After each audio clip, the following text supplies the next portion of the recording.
In the same way we have methods of strings, arrays, and numbers, we also have dates methods in JavaScript as well.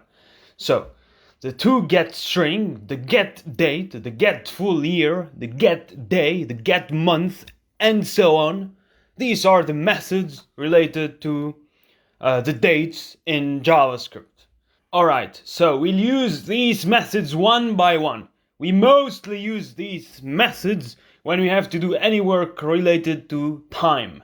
So for example, if we have to do any kind of work related to the clock, or if you want to make a timer, for example, or for example you have to display the current time or date on your web page, then for all these types of work, we need to use the date method. Alright, so now I'm in my VS Code.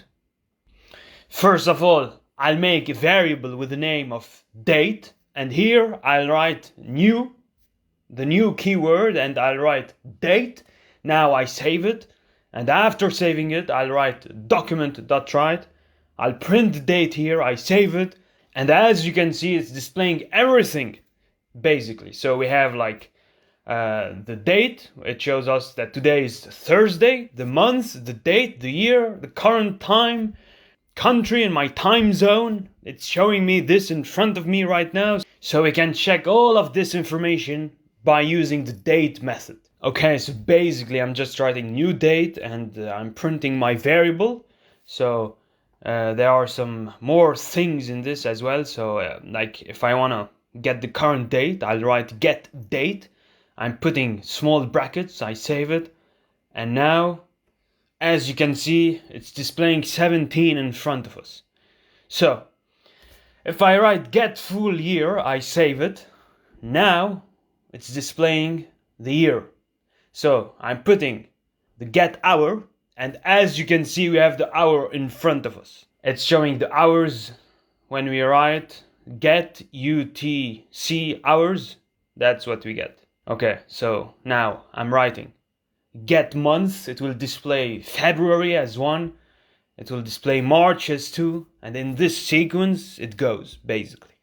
So we can print the seconds, and if we write get seconds, as I will refresh, it will change the seconds displayed. So as you can see, everything was updated, so this is how we can check our seconds. After this we have set. So if we have to set anything, I'll print my date and I'll set it here. I'll write date as a variable, and after that I'll use the keyword set.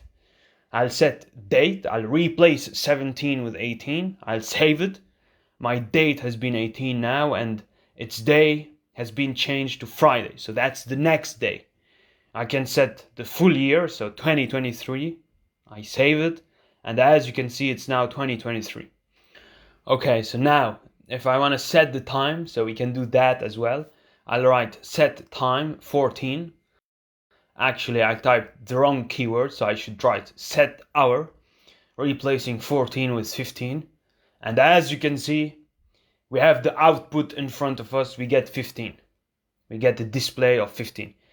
If I want to do second or millisecond, I can do all of this as well. So I'm writing set minutes 15. And here you go, it's showing 15.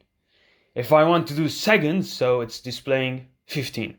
This is how we can set all of this. So in the set, we can set the dates, and with the get, we can get the current time date. And there is one more thing, which is like toDateString. By using this method, we'll display the date, the day, and the year. So here you go, I save it.